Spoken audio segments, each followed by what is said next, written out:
ladies and gentlemen, and welcome back to the Heavily Contested Podcast, the podcast. I don't even want to say anything, Drew. Oh no, but I don't even want to say anything. No, you're not gonna get off that easy. You're not gonna get.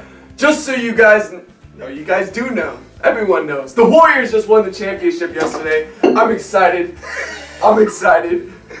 Drew just spilled his water. But Steph Curry got his first ever Finals MVP. Yay! Go ahead. I hate light skins, first of all. That's first of all. Oh my god. He's very light skinned. Second of all, I hate the way that he plays. I hate that he changed the game so much. Third of all, I hate the Warriors. Okay. I just hate everything about this whole situation. I hate it. Alright? And you know who give out props to? Who?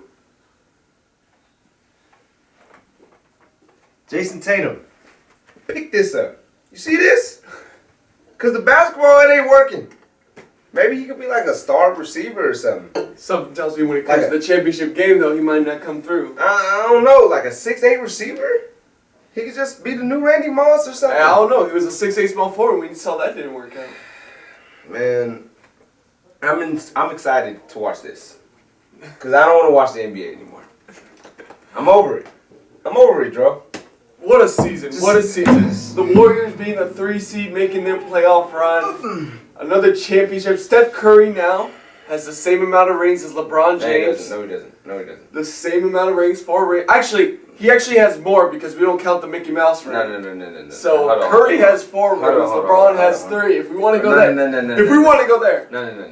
First of all, he wasn't even the best player on his team for 2 of the rings. I don't know about that, man. What? I don't know about that. What do you mean he wasn't the best? There's always that debate. What debate? There was always that debate. I don't know what you're talking about. Oh. Anyways, well, I'm enjoying this very much. Well, let me just say this. This is a quick side note. Kevin Durant, to me, got 0 rings. From this ring Curry got right now, KD got 0 rings. Because he was the best player on the planet and just joined the team that won the championship 3 years without him. Mm-hmm. And KD has not done anything. And here's what's satisfying about that. KD left the Warriors to make another super team. And did nothing. That hasn't worked at all. Kyrie Irving, James Harden for the brief amount, Kevin Durant, that team literally could not stand up to what the Warriors did a couple years ago. I know that's a thing that they don't mention, but I know it's in the players' back of their mind. The idea that that motherfucker left us. And I just cussed. That dude just left us. And did nothing. And the thing that I have to say about this, people been talking about Steph Curry, top 10 all time now. If he's top 10 all time, he took KD's spot. He 100% got to be ranked over KD. Yes. There's no doubt about it. Oh, you know, it's great. I was about to ask you that. This performance and this championship here, where does this now put Curry in the top, in the ranking of all time? Now, for me, I only have 8 people that are 100% in top 10. Okay. That's MJ, LeBron, Kobe, Magic, Shaq, Wilt, Bill Russell, Tim Duncan. Okay. After that, Curry, he might be able to slide up in there. Yeah. You know what I'm saying? You know, you can get Larry Bird maybe up in there. Oh, Larry Bird has to be. Larry Bird up in there, and then Steph. I don't really see the people that could, take that spot. KD was damn near kind of number pushing, 10. yeah. But now, I don't know how people could honestly say that KD is a top 10 player when he has not won a real ring. When he hasn't won one without the help of a... That's not, a 73-9 team. And then on top of that, now the Warriors have just won again. Mm-hmm. Without him. It does hurt Kevin Durant's legacy when the Warriors do something like this. Yeah. Now, it helps Steph Curry a lot. Helps Klay Thompson a lot. Mm-hmm. Jordan Poole also, this starts off his career. He leaves the Warriors. He leaves the Warriors. Maybe he wins somewhere else. You're just trying to manifest something. I'm Look at you. Look at you. I'm You're hoping he wins some league. like, where did that even come from? I'm just saying, Jordan Poole about to get a contract, Jordan, bro, you do not want to stay in Golden State, bro. Like, it's not meant for you. You're not going to get all-stars like that. You're not going to get first-team all-league. Dude, you're hilarious. Were you trying to slip that in there like he was leaving? Just go to, like, the Wizards or something. He's not. It'll be great, man. He's not. Either way, all right, for me personally, Curry has always been in the debate of where he ranks, like, top 10 all time, obviously top 10 point guard, or like just point guards overall. I'm not going to go as far as to say that he's the greatest point guard of all time. I still think that's Magic Johnson. I like that. I still think that's Magic Johnson. Respect that. Because I do think when it comes to being a true point guard, Magic Johnson was one of the first to really bring in that true point guard standard. You know, because he was kind of part of that first early era of, you know, Larry Bird and Magic, when that league started to finally get modernized a little more. Yeah, people didn't have to have two jobs. Yeah, and when a 6'9" point guard is able to pass like he is, to be able to finish like, you know, there was something special about Magic Johnson. Yeah. You know, that being said, Curry is right behind him, I think now. They're neck and neck. I think they're neck and neck pretty much. There's an argument now that can be said for Curry. Yeah. Truthfully. You can argue about it. Here's the thing. The reason why is because I put Magic in my top 5 all time, and I'm not ready to put Curry in my top 5 all time. Here's the thing. If Curry does win another one with this team, then I think he does have the argument to keep on moving up. Because here's the thing about Curry. More so than the fact that he's a winner, that he's been a 2-time MVP, that he has, you know, carried this team now and then in many moments. He has also been revolutionary. Something that's big in a lot of all-time conversations is how did you change the game? Michael Jordan brought popularity to the game of basketball. That's why Michael Jordan is held on this pedestal of greatest of all time because people watch the NBA because of Michael. Because of Michael Jordan. Yeah. And that's kind of why it's that nostalgia factor that makes Michael still, you know, like they say nothing can top Michael. Because Michael was someone that brought basketball into the popular limelight. If Allen Iverson won some rings, he probably might be super high all time. Because just the way he affected the game. The way he changed the game. You know, LeBron James, you know, he changed the game with his dominance. Curry quite literally shifted the way basketball is looked at and played now. Because before Steph Curry was Steph Curry, he was taking it into the paint. He was getting you a easy layup. Well, yeah, and Curry wasn't shooting like he's shooting now. Early in his career, he wasn't shooting. But what it really is, too, is no player was shooting like that. Ray Allen, being the greatest shooter of all time up at that point, was just a cool little spot-up shooter. He was a catch-and-shoot type of guy. You know, 5-6 threes was cute. Or not even cute. That was impressive to do that in a game every single time. The craziest part about that now is when I see 5 or 6 threes from Curry, that's like... Oh, that was a cute game. That's just normal. Like, you expect more from him. Yeah. He changed the way basketball's looked at. He's changed the fact now that pretty much every single guy that comes into this league has to have a 3. If you can't shoot, centers. You got to at least be 6'10" if you can't shoot. And centers now are expected to shoot. Mm-hmm. You know, like, people are going to look back at this now with however the way basketball is going to be played now in the future. They're going to look back at that moment because that's a changing point. The way Curry was shooting, how he was shooting it, how ridiculous it was, that changed how people perceived the game of basketball because it was much more of a big man type of game, much more inside the paint, mid-range shooting. 3-point shots did not come as often as they do now. And now, because of Steph Curry, we barely got good big men in the league. No, it's because kind of they require a lot so much now. Now big men like Joel Embiid and Nikola Jokic, the reason why they're considered the top is because they also bring that new element of the 3-point shot. Now, there are other types of big men that are still in the league. The person I got to think about from this whole finals, Robert Williams. Give him his respect. He had I think he has 5 or 6 blocks this game. Yep. And on top of that, he is injured. He is not even healthy right now. So, I mean, he changed a lot. can guard guards Mm-hmm.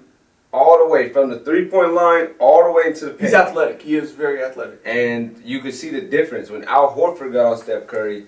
It's a lot easier for him. And respect to Horford, he actually played a great series for his age. He played amazing. Horford played great, and Horford actually brought a lot. He surprised me with how good he was defensively. Yeah. In that series. One thing I got to give the Celtics is the one thing that gave us trouble was that 2 center lineup that they had. Yeah. And that's the one thing I was afraid of going into the series was. They got 2 big boys. And also besides that fact, their wing players and all those other players, they're bigger than us in that aspect too. Tatum was a bigger guy compared to like Wiggins. Don't even say his name. No, hold on. We're just leaning. It's slow. We're slowly leaning up into what people are probably expecting right now. But Tatum, Jaylen Brown. Give Jaylen Brown credit. Jaylen Brown was the best player on this team. Yeah. No, and he was the reason the Celtics were fighting in every single game. In every single moment when they needed a bucket. After somebody would brick, we know who somebody is, Jaylen Brown would get the ball, and he would either take it into the paint, get a catch-and-shoot bucket. I got to give Jaylen Brown credit. He's a much better finisher. Yeah, he's an amazing finisher. He was finishing over Draymond Green. No, he was like... And thing is he was fast, and he also had moments of his physicality showing as well. It was impressive. Yeah. Another bad part that I'd speak upon is Marcus Smart. Let's just say this right now. This is the defensive player of the year. All right? He is getting cooked. Steph Curry got up on him. He literally was in front of Steph Curry for 0.5 seconds. Mm-hmm. Gone into the lane. This is at the end. This is in the 4th quarter. Mm-hmm. You cannot just, he blew past me. My bad, guys. No, that don't happen in the finals, man. And he just easily... For the defensive player of the year. Defensive player of the year. You just let him blow right past you. Easy layup. And now you guys lost. Okay. I just want to say this right now. I am a true Marcus Smart hater. I am a legit... I don't want to see him win a championship at any point in his career. I'm a hater. I'm a straight up hater. I don't like Marcus Smart. So, this series was great. Because I think it shows... what I've been saying all along, that Marcus Smart is probably just more of an average Patrick Beverley. Don't put him in any other conversation. Here's the thing too, and here's what I'm also going to say. Marcus Smart won Defensive Player of the Year this year. Marcus Smart as a defensive player is nowhere close to the best guard who's a defensive player, which is Drew Holiday. Yeah. He doesn't touch Drew Holiday. I still don't think he touches Drew Holiday. Marcus Smart is cute to hit his open threes when he gets them sometimes. He's a flopper. He's a flopper. I mean, there's so many plays where, and this is why I hate Marcus Smart, is because he's so big on flopping that he doesn't play defense. There's so many plays where if Marcus Smart actually just decided to not be a wussy and flop and try to act like he was getting hurt, he would actually have played great, probably better defense, and maybe have prevented the shot. Yeah. I could talk about a moment in Game 5 where Klay Thompson was really just kind of fighting for position. Then Marcus Smart decides to fling himself down the entire floor damn near and give Klay Thompson an open 3. Like, that's not good basketball at all. That's not good basketball. If you have to rely on the referee to help make your defense, then you're not a good player. This game was terrible. Let's just get that straight out there. In the first half, they already had like 25 turnovers, both teams combined. Mm-hmm. And it was looking rough. Jason Tatum had 3 fouls. Marcus Smart had 3 Marcus Smart had 3 fouls. Curry had a couple fouls. Everybody was fouling. Mm-hmm. And it was just looking rough. You just kept hearing the whistle. Balls just kept going everywhere. It was just going like this for 10 minutes straight. Then the Warriors went on a 21-0 run. 2 timeouts, 21-0. Yeah, that's crazy to do in the finals of all things. 21 points. That's an entire quarter worth of points right there. Mm-hmm. And you scored 0. It was a real messy game. I mean, the Celtics started coming back. Mm-hmm. But the Warriors answered. I mean, I don't know what you expected going into Game 6. I expected the Celtics to kind of come out firing. Yeah, I thought it was going to be hot. Like, I thought it was going to be hot because, this is a Boston team that's been battle-tested this playoffs. The one thing I got to give this team is that they've been battle-tested. Like, they have had to fight. Every single game. 7 in Milwaukee, 7 for Miami. And they also faced elimination in Milwaukee in Game 6 and won that. Mm-hmm. Like, it's been impressive how they fought. But, the one thing that the Warriors did great is, a team like the Celtics, if Game 6 they're facing elimination, they're at home, they're going to come out immediately firing. Mm-hmm. And I said this. So when it got to 12-2, I wasn't worried as much because I was like, I expected this. I expected a huge crowd, like riling up. Little burst in the beginning. Exactly, it's basically a little burst. I expected that.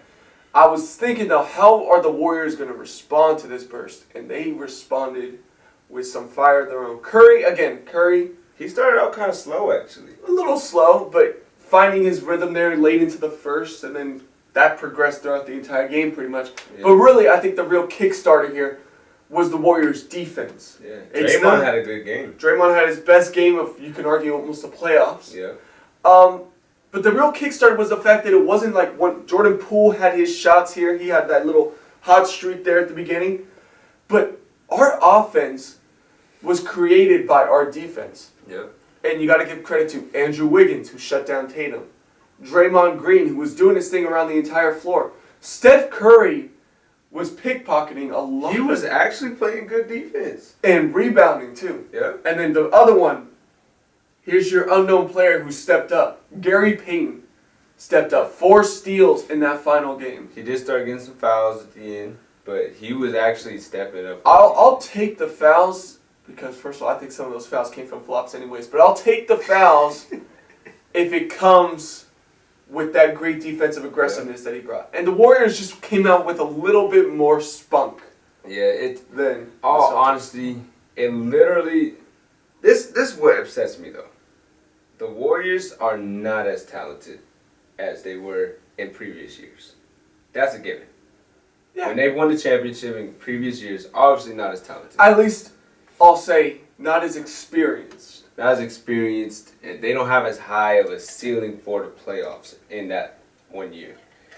Now, the Celtics have to take advantage of that. But the Warriors really fought. Mm-hmm. They put their heart into the game, and they seemed like they wanted it more. They did just want it more. The Celtics, you could argue that the Celtics are more talented than the Warriors are.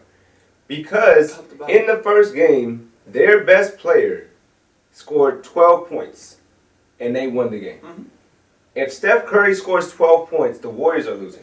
But we showed who had more depth, though, to be honest. The Warriors, I like top to bottom, like depth-wise, I'd have to give it to the Warriors.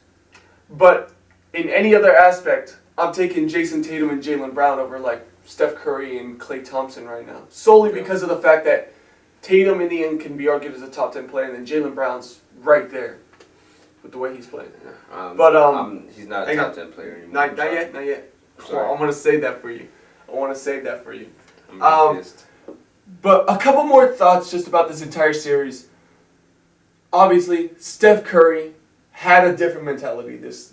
He knew what he had to do in this series. This is for his legacy. This is for his legacy. He knew what he had to do. If Curry didn't get this, it would actually hurt his legacy. Probably would, because a lot. Because then, well, here's the thing.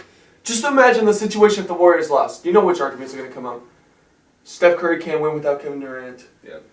Does he need, another guy to help him out and be that MVP when it comes down to it in the final moments? Yeah.